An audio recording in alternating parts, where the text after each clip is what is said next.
Need to catify this world in a big way because what happened today was thoroughly predictable, right?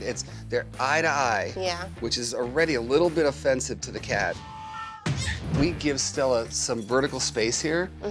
Stella could be up on a perch somewhere looking down, watching as Avery does these unpredictable movements. And this one owns the floor. Right. And the four-legged owns the sky. Yeah. Okay. Even though I'm ditching a lot of work on you guys, the payoff is so huge. That's why I'm excited right now, because I really think that you're set up to do a really cool thing right now. I want you to get what I call a diffusion post, just a big scratching post, and put it right by those chairs in the kitchen. The cats get into trouble when they have straight lines at each other. The diffusion post acts as a traffic circle, so a cat can get away from another cat. Because right where that bunch of X's are, right there in the kitchen, it's the center of all things nasty at this point. This is the essence of catification. Get them to do what you want behavior-wise by directing the traffic. Are you okay? He's so cute. You want to hug him and kiss him and snuggle him, but he bites us. Oh my gosh, Bowie, stop it! Aw. Bowie!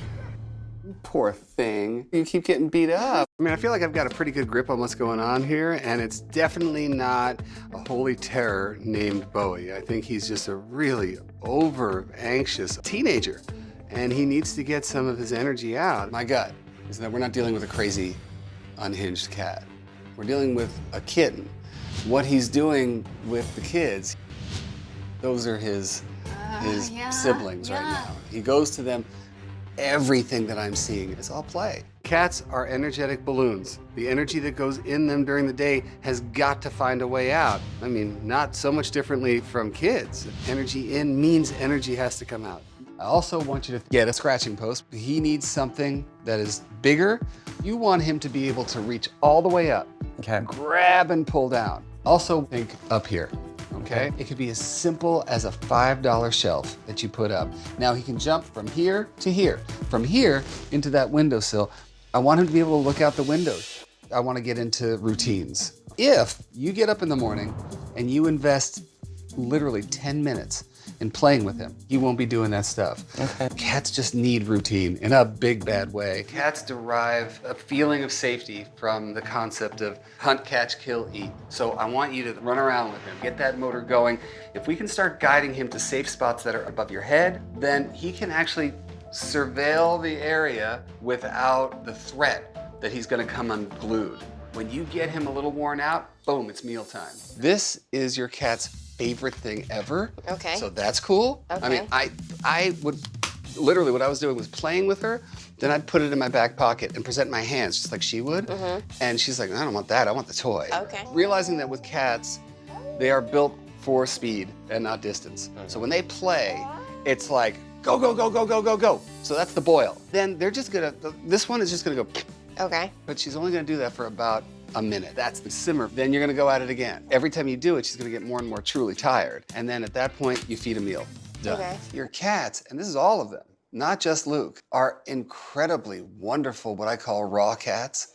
They are in touch with their hunters, right? They look like wild cats when they are following a toy. Now, the very beginning of your homework is going to be speaking to the raw cat. They're eating dry food right now. I want you to start making the transition to a raw diet. I think that that's really going to satisfy them in a way that they're not being satisfied. You can buy raw food at a lot of different pet stores. They come frozen, you thaw them out, and there you have raw meat with the supplements that the cats need, and it's great that that's available. One other thing I want you to change is I want you to institute what are called slow feeder bowls. Slow feeder bowls are bowls that have bumps in them, little walls, things like that. It's going to force Luke to slow down his eating. I don't want you to have to separate these guys during feeding. I don't think there's any reason that you would have to if they're all eating at a normal pace. Because they're slowing the process down of chewing and swallowing, their body can register feeling full, and that compulsion has a chance to be a little mellowed out. This was that sort of traffic jammy area. Yeah. It still is. I would really encourage you guys to continue to spread. This to me is sort of a territorial bottleneck. Now, baby Angel is doing fantastic. She's not picking fights with the other cats, but with a bottleneck like this, you're asking for it down the line. I want to make sure that I'm setting these guys up for success in the future. We're still seeing pee happen here every other day, something like that. We were seeing pee twice a day, every day. Yes. Okay, so we are 100% getting somewhere, but I want you to stop thinking about human convenience here, because for your cat, there's no out. If any cat's in there, they can be cornered pretty easily. I'll leave with this. This is coming with me. It's like collecting trophies. The most important thing I could say about that lid is the cat is still peeing there. So try everything, whether it's getting rid of the lid, getting rid of the pee pads next to the box. There's one place left that she's peeing. It's now just a matter of deductive reasoning. Cats pee out of a sense of territorial insecurity. Really? So there's something out there totally stressing him out at night. Whatever is out there. It could just be people or traffic or whatever it is. It makes him feel vulnerable, and then he feels like he has to act, right? So that's what he does. But the way he lives his life right now is not great for him at all. Between this huge piece of territory that he feels like he can't defend, and then the fear that he has because he's only socialized with you, and that's it. So he can't feel comfortable when people are here during the day, and at night we know that he's not comfortable because he's peeing everywhere. So my homework for you is very simple. He can't be a shop cat anymore. Ooh. What are we gonna do? She's in charge right now because of his body language. If these boys had been the ones to initiate this, checkmate. Yeah. Right? Now, see where she's looking right now?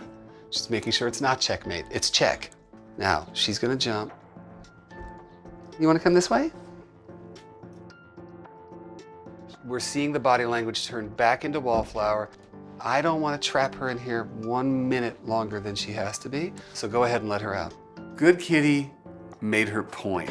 It's not about stopping the aggressive cat from attacking, it's about the wallflower standing up to prevent the attack. To help her get all the way there, we have to make her comfortable in the middle of the room. We just reestablished a new challenge line. Now Mike and Nora have to grab that line for all it's worth and take us to the finish line. I think that Jude needs to be on medication, and I think he needs to be on medication pretty quickly. His actions are thoroughly unpredictable. You are being targeted in a way that is telling me that he feels like his life is in danger. Now, it's always a crapshoot when I tell people that I want their cats on meds.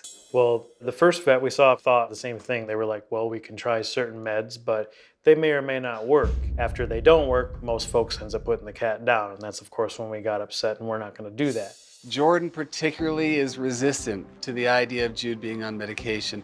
But the thing is, we have this ability to get our cats back to a place where maybe they can tackle their problems with our help. Right now, Jude can't do anything. He's a victim of his own body and his own chemistry, and we can help change that. Something is stuck in him, and I really do believe that it is a form of PTSD, where he's gotten himself into this traumatic loop where he's expecting bad things to happen. And of course, he's dragging you into that loop. So let's talk about that moment for a second. You know, I could hear the panic in your voice. We can let some of this stuff happen. What these guys have to be able to keep in mind at all times is potential conflict may lead to potential reward. The last time I was here, Sleeve got knocked down a peg and Good Kitty found herself a little bit with him. What I'm seeing in the video homework is that Sleeve is hanging back, he's watching the action. What I'm also seeing is that Tiny Dancer still sees Good Kitty as a target. And that I want to work through today. Before I leave, I gotta see these two cats hanging out in the same space. I gotta make sure that it's not always going to lead to mayhem. So apparently, your little cat brother is a bit of a problem, yeah? Yeah. Do you play with him? Do you guys use toys and play with him? Let me see what you can do with him. And I'll just stand off to the side and kind of watch. Bowie, come on. Take a look. Athena picks up Bowie, cradles him like a baby, marches him down the hallway, and gets scratched.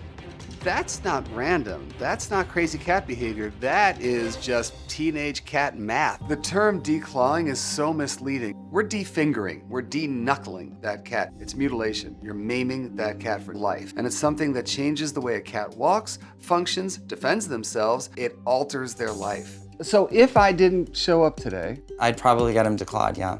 No, I never want to hear you talking about declawing, ever. It's a pretty barbaric thing and something that as far as I'm concerned, should be illegal. The couch ain't worth it. You know, you got a cat who scratches. They all do. And they have to. It's an absolute necessity. They have to exercise this part of their chest. They have to rid themselves of the dead pieces of nail. It's the thing that makes them feel secure about themselves. Ah, that's me. So I would have you start looking at what you can do for him. Ask not what your cat can do for you. Ask what you can do for your cat.